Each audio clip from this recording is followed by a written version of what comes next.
जयपुर से खबर। जेडीए पीडब्ल्यूसी बैठक में शहर विकास के लिए करोड़ों रुपए के प्रस्ताव मंजूर किए गए हैं। मानसून से पहले बाढ़ नियंत्रण कार्यों के लिए 4.48 करोड़ रुपए स्वीकृत हुए हैं। मानसरोवर में ड्रेनेज पाइपलाइन निर्माण पर 13.57 करोड़ रुपए खर्च होंगे। न्यू सांगानेर रोड पर यू टर्न सुविधा के लिए 27.42 करोड़ रुपए मंजूर किए गए हैं। सांगानेर और खोरा बीसर क्षेत्र में सड़क निर्माण कार्यों को हरी झंडी दिखाई गई है। जेडीए सिटीजन केयर सेंटर भवन के जीर्णोद्धार पर 7.94 करोड़ रुपए खर्च होंगे। लालकोठी जेडीए परिसर पुनर्विकास और ट्रांसपोर्ट नगर विकास कार्यों को भी मंजूरी मिली है। और ज्यादा बातचीत के लिए सहयोगी कुणाल हमारे साथ जुड़ गए। कुणाल, कौन कौन से प्रस्तावों को मंजूरी दी गई है इस बैठक में? देखिए, आपको बता दें कि बैठक में जोन सी में सांगानेर विधानसभा के अंतर्गत विधानसभा के मध्य मार्ग पर ड्रेनेज पाइपलाइन के निर्माण के लिए जो है पैसे स्वीकृत किए गए हैं। स्वर्ण पथ और रजत पथ और विजय पथ पर मुख्य सड़कों के नवीनीकरण के लिए जो है पैसा अलॉट यहाँ पर किया गया है। नाले निर्माण इसमें होंगे। इसके अलावा जोन सी में विभिन्न शिविर की जो मरम्मत कार्य हैं उसके जो है यहाँ पर पैसे अलॉट किए गए हैं। साथ ही यातायात को जो है सुधार की दिशा में एक बड़ा कदम उठाया गया है, जिसमें जोन 17 के अंतर्गत न्यू सांगानेर रोड पर यातायात व्यवस्था को सुगम बनाने हेतु हेड एंड यूटर्न सुविधा के निर्माण के लिए यहाँ पर स्वीकृति दी गई है। जोन 8 में सांगानेर क्षेत्र के अंतर्गत एसपी लाइन के बीच सड़कों के निर्माण के लिए 0.9 करोड़ रुपए जो यहाँ पर अलॉट किया गया है। इसके अलावा तमाम जो कार्य हैं उनके लिए यहाँ पर जो है राशि आज स्वीकृत की गई है। इसके अलावा बता दें आपको, शहर में नागरिक सुविधा केंद्र को और बेहतर बनाने के उद्देश्य से जेडीए मुख्यालय स्थित सिटीजन केयर सेंटर भवन के जीर्णोद्धार व विकास कार्य के लिए जो है यहाँ पर राशि अलॉट की गई। साथ ही लालकोटी स्थित जेडीए परिसर में पुनर्विकास और रिप्लानिंग की कंसल्टेंसी सेवा हेतु जो यहाँ पर राशि स्वीकृत की गई है। जी, शुक्रिया कुणाल इस तमाम जानकारी को साझा करने के लिए। तो देखिए, करोड़ों के विकास कार्यों के प्रस्तावों को लेकर यहाँ पर मंजूरी मिली है। देखिए, मानसून का सीजन आने से पहले महत्वपूर्ण बैठक, उसके हालात से निपटने के लिए किस तरीके से काम करना है और उन तमाम चीज़ों को लेकर यहाँ पर कई विकास प्रस्ताव मंजूर किए गए हैं। मानसरोवर ड्रेनेज पाइपलाइन पर 13.57 करोड़ रुपए खर्च होंगे। करौली जिले में पांचना बंध से पानी छोड़ने के मुद्दे पर विवाद और गहरा गया है। शुक्रवार को गुडला गांव में आयोजित महापंचायत में बड़ी संख्या में किसानों ने हिस्सा लिया और 39 गांवों को प्राथमिकता से पानी देने की मांग दोहराई। किसानों का कहना है कि वे पिछले 20 वर्षों से लगातार अपने अधिकार का पानी मांग रहे हैं, लेकिन अब तक समाधान नहीं हुआ है। महापंचायत में स्पष्ट चेतावनी दी गई है कि जब तक 39 गांवों को पानी नहीं मिलेगा तब तक पांचना बांध से नहरों और गंभीर नदी में एक बूंद पानी नहीं छोड़ने दिया जाएगा। कार्यक्रम में कई जनप्रतिनिधि मौजूद रहे। चर्चा है, एक ही मुद्दा है। 2006 से 2026 21 साल होने को आ रही है। 21 साल से हम सरकार से एक ही मांग कर रहे हैं कि इस पांचना बांध को बनने में हमारी जमीन गई, हमारे गांव विस्थापित हुए, हमारे पशु गए, हम बिल्कुल पानी विहीन हो गए। इस पानी पर प्रथम अधिकार हमारा है। पहले हमारे 39 गांवों को पानी दो, उसके बाद में इस पानी का आप जहाँ चाहो वहाँ उपयोग करो। मुद्दा प्यास का है, मुद्दा पानी का है और ये कोई नई चीज नहीं है, सबको पता है। अफसोस इस बात का है कि आज से करीब 3 साल पहले एक बड़ी सी मीटिंग हुई थी जिसमें सबके सब बैठे थे। बार बार कहते हैं कि हमने पूरी नहर बना दिए, कहते हैं 99% नहर बना दिए। जब 1 किलोमीटर की नहर बनाओगे तो 99% तो हो ही जाएगा। 49 विलेजेस हैं जिनको पानी मिलना है, उनको तो पानी मिल नहीं रहा। आप ये समझो, और ये मैं चाहता हूँ कि पूरा राजस्थान ये बात समझे कि जिन लोगों ने अपनी ज़मीन दी है, जिसके ऊपर पांचना बांध बनी है, उनको तो पानी मिल नहीं रहा और पानी इधर उधर भेज रहे हैं। दूसरी बात, 360 गांव है पूरी गंभीर नदी के, उनको पानी नहीं मिल रहा। सारी जातें रहती हैं इसमें, गुर्जर जात का मैटर। धौलपुर सहित चंबल, बजरी प्रभावित जिलों में अवैध खनन माफियाओं पर अब बड़ा शिकंजा कसने जा रहा है। खान विभाग राजस्थान ने सर्वोच्च न्यायालय के आदेश की पालना में धौलपुर, करौली, सवाई माधोपुर, बूंदी और कोटा जिलों के लिए सख्त निर्देश जारी किए हैं। आदेश के अनुसार प्रतिबंधित चंबल बजरी का अवैध खनन या परिवहन करते पकड़े जाने वाले वाहनों और मशीनों को अब केवल जुर्माना लेकर नहीं छोड़ा जाएगा। इस फैसले से बजरी माफियाओं की मुश्किलें बढ़ेंगी और अवैध खनन पर रोक लगाने की दिशा में इसे बड़ी कार्रवाई माना जा रहा है। सिरोही जिले के आबू रोड स्थित आगरा भट्टा क्षेत्र में शुक्रवार को शॉर्ट सर्किट के चलते बड़ा हादसा टल गया। अंबाजी मंदिर के पीछे गली में अचानक बिजली तारों में शॉर्ट सर्किट हुआ, जिसके बाद तार टूटकर सड़क पर गिर गए। घटना से क्षेत्र में अफरा तफरी मच गई और लोगों में दहशत फैल गई। सूचना मिलते ही विद्युत विभाग की टीम मौके पर पहुंची, बिजली सप्लाई बंद कर मरम्मत कार्य शुरू कराया। गनीमत रही हादसे के समय वहां से कोई भी राहगीर नहीं गुजर रहा था। स्थानीय लोगों ने जर्जर तारों को जल्द बदलने की मांग की है। अजमेर जिले के अराय क्षेत्र के डांग गांव में शुक्रवार को कुएं पर निर्माण कार्य के दौरान बड़ा हादसा हो गया, जब रस्सा और बलियां टूटने से 2 मजदूर कुएं में गिर गए। घटना के बाद इलाके में अफरा तफरी मच गई। ग्रामीणों और पुलिस ने प्रारंभिक प्रयास किए, लेकिन सफलता नहीं मिलने पर एनडीआरएफ और सिविल डिफेंस की टीम को बुलाया गया। करीब 3 घंटे के रेस्क्यू ऑपरेशन के बाद दोनों शवों को बाहर निकाला गया। हादसे के बाद गांव में शोक की लहर फैल गई। प्रशासनिक अधिकारी और जनप्रतिनिधि मौके पर पहुंचे और घटना की जानकारी ली।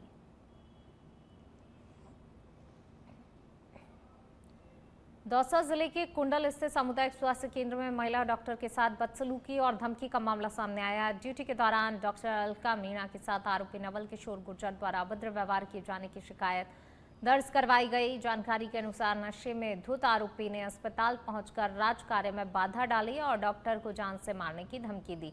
इसके अलावा उसने जाति सूचक शब्दों का प्रयोग किया और ट्रैक्टर से टक्कर मारने की धमकी भी दी। डॉक्टर मीणा ने इस संबंध में कोलवा थाना में एफआईआर दर्ज करवाई है। घटना के बाद अस्पताल स्टाफ में भय और आक्रोश का माहौल बन गया। कर्मचारियों ने सुरक्षा बढ़ाने की मांग की है।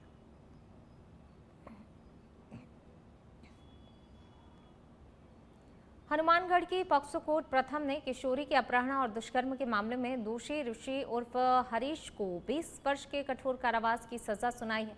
अदालत ने आरोपी पर 1,32,000 रुपए का जुर्माना लगाया है, जिसे अदा न करने पर अतिरिक्त कारावास भुगतना होगा। मामला 21 मार्च 2021 को टाउन थाने में दर्ज हुआ था, जिसमें आरोपी पर किशोरी को बंधक बनाकर लगभग 2 माह तक दुष्कर्म करने का आरोप था। अभियोजन पक्ष ने अदालत में 15 गवाह और 30 दस्तावेज प्रस्तुत किए। मामले में विशिष्ट लोक अभियोजक संपत लाल गुप्ता ने पैरवी की।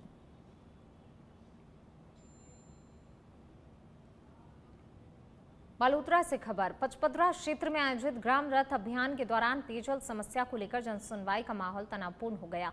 भाजपा कार्यकर्ताओं और जलदाय विभाग के अधिकारियों के बीच तीखी नोकझोंक होने पर विधायक अरुण चौधरी को हस्तक्षेप करना पड़ा। मिली जानकारी के अनुसार विधायक अरुण चौधरी ग्रामीणों और कार्यकर्ताओं की समस्याएं सुन रहे थे, तभी कार्यकर्ता राकेश ओस्तवाल ने लंबे समय से बनी पेयजल किल्लत का मुद्दा उठाया। इस पर जलदाय विभाग के ईईएन नितेश जांगड़ ने कार्यकर्ता से बहस की, जिससे कार्यक्रम का माहौल गरमाया। विधायक ने मौके पर ही एईएन को फटकार लगाते हुए कहा, जनसुनवाई में जनता की समस्याओं को सुनने आए अधिकारियों को संयम और जिम्मेदारी के साथ व्यवहार करना चाहिए।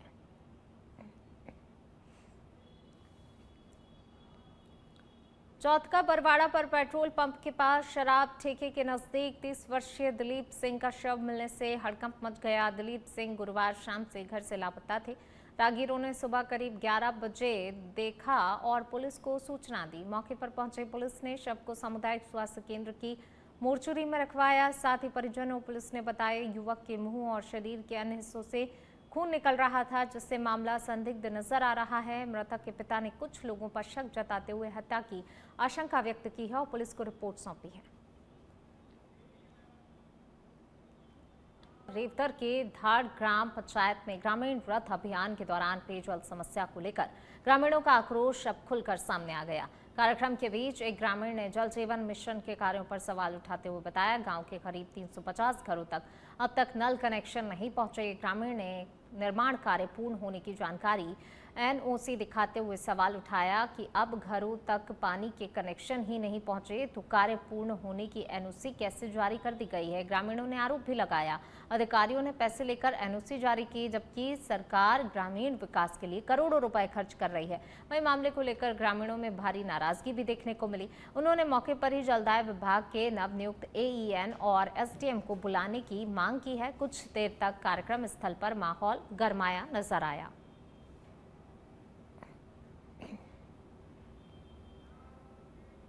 टोंक में प्रोग्रेसिव वेलफेयर सोसाइटी ने शुक्रवार को जिला मुख्यालय पर जोरदार प्रदर्शन कर नगर परिषद आयुक्त धर्मपाल जाट को ज्ञापन सौंपा।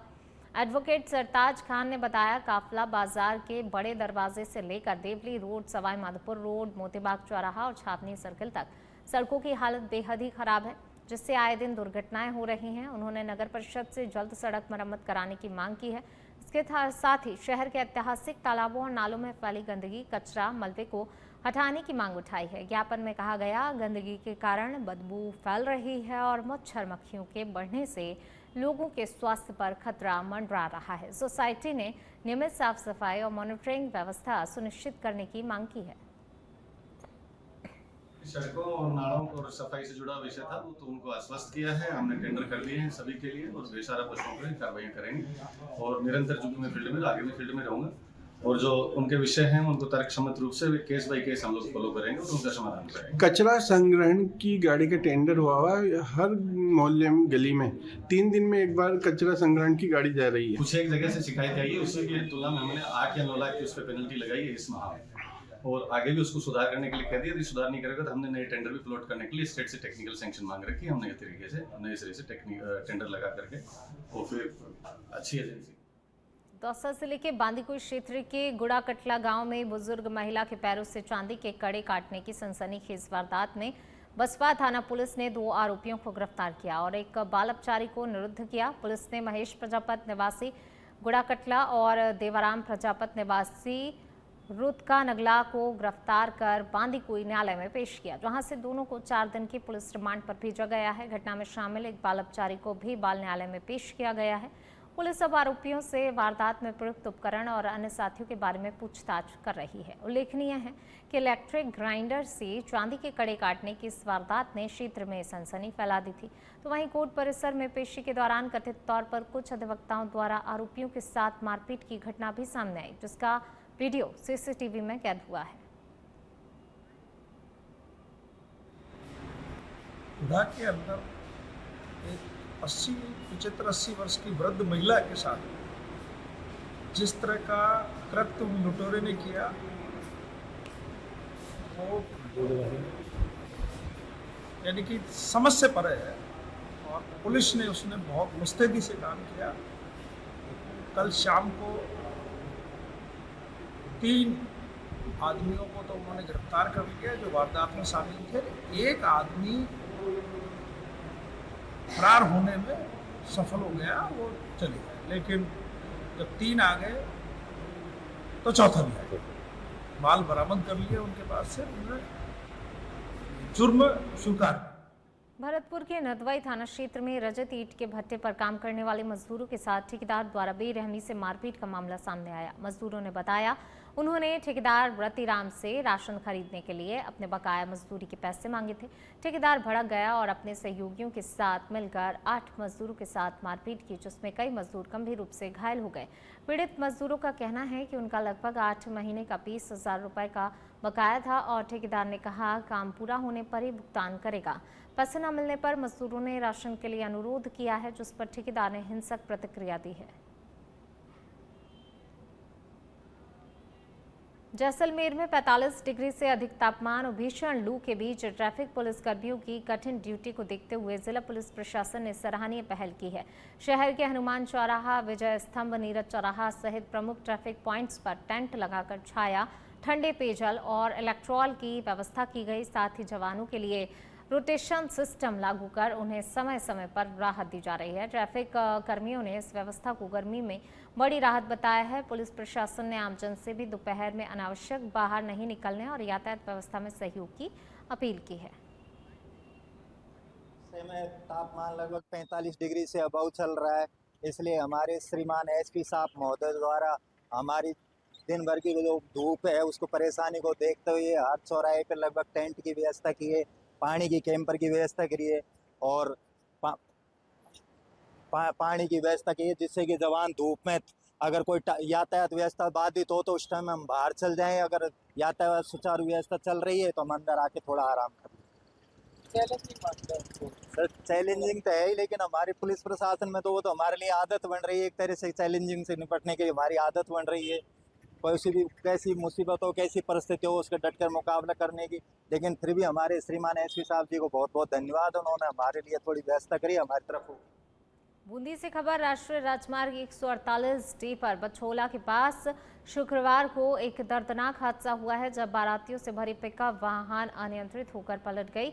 हादसे में 15 वर्षीय बालक की मौके पर मौत हो गई, जबकि 4 महिलाएं और 2 अन्य व्यक्ति घायल हुए हैं। जानकारी के अनुसार पिकअप में लोग काकरिया गांव में आयोजित शादी समारोह से अपने गांव स्वयं लौट रहे थे। दुर्घटना की सूचना मिलते ही पुलिस और 108 एम्बुलेंस मौके पर पहुंची। घायलों को नैनवा उप जिला अस्पताल में भर्ती कराया गया, जहां पर गंभीर चोटों वाले 4 घायलों, जिनमें राजेश, मथुरा, रामलाल और मिंटू को प्राथमिक उपचार के बाद जिला अस्पताल रेफर किया गया, तो वहीं मृतक बालक का शव मोर्चरी में रखवा दिया गया है। छत्तीसगढ़ के कांकेर जिले में पुलिस ने 6.5 लाख रुपए के नकली नोटों का जखीरा बरामद किया और एक आरोपी युवक को गिरफ्तार किया। पूछताछ में आरोपी ने खुलासा किया वह नशे का आदी है और खुद पर चढ़े लाखों के कर्ज से छुटकारा पाने के लिए अपने घर में ही प्रिंटर और अन्य आवश्यक सामग्री जुटाकर नकली नोट छाप रहा था। पुलिस को सूचना मिली थी शहर के नए बस स्टैंड में एक युवक संदिग्ध स्थिति में घूम रहा है। टीम द्वारा दबिश दी गई और युवक को हिरासत में लिया गया। तलाशी के दौरान उसके बैग से भारी नकदी बरामद हुई है, जो कि बाद में नकली निकली। पूछताछ में आरोपी ने बताया वह बस स्टैंड पर नकली नोट खपाने की तैयारी कर रहा था। थाना कांकेर कोतवाली की टीम और क्राइम की टीम ने एक जॉइंट कार्रवाई करते हुए जो क्षेत्र में जो एक काउंटरफिट करेंसी का एक जो चल रहा था उस आरोपी को गिरफ्तार किया है। इसमें आप देख सकते हैं 500 के जो एक नकली नोट आरोपी द्वारा प्रिंटर का इस्तेमाल करते हुए उसको किया गया है। इसमें कुछ जो है प्रयासरत भी था, जिसमें आप देखेंगे कि एक साइड प्रिंट करके उसने उपयोग में लाने की मंशा से उसको निकाल के रखा हुआ था। साथ ही में सिक्योरिटी जो एक थ्रेड होती है जो नोटों में होती है वो थ्रेड भी वो प्रिंटर के माध्यम से निकालने की कोशिश कर रहे थे और ये करीब 6,54,000 के करीब का जो राशि है इसमें जो नकली नोट है उसको बरामद किया गया। 500